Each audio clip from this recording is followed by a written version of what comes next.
Lowell knows it as the Auditorium.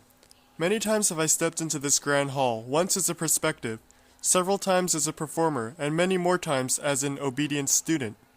But never have I stopped to wonder and observe the secrets and pacificity of this great theater. When you first walk in, on the left is Lowell's Wall of Fame, often overlooked but still impressive. This wall reminded me of just how many people had stepped into this auditorium before I. These seats have held both the lowliest and the most impressive of the Lowell community, the greatest and the least, the science nerds, the artists, the parents, the teachers. This auditorium joined all these diverse individuals together, something no single classroom could ever do.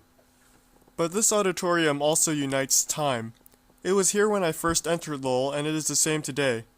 4 years ago, I was a different person. I barely knew anyone at school.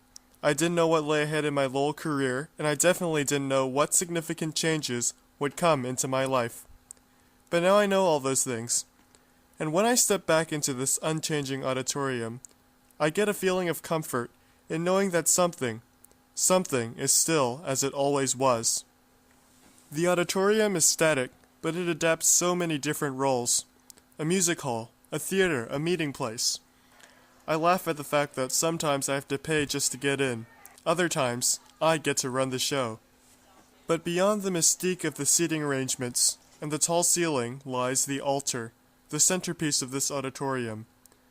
So much talent had walked across this stage.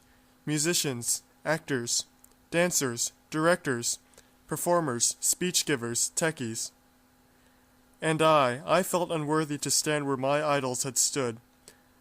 Looking out into an empty crowd felt surreal, and I often imagine what thrill performers feel when they take their final bows and see others cheering them on.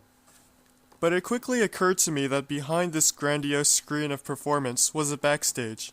All stages have backstages, and there can often be great differences between what appears up front to the witnesses and what actually lies behind these performances. In much of the same way our hearts have backstages, hidden doors that conceal our innermost feelings, some which we could never imagine bringing up front.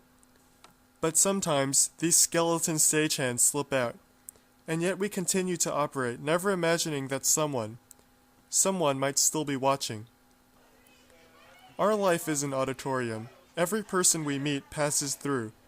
Your performance on stage changes theirs, so give them a good show.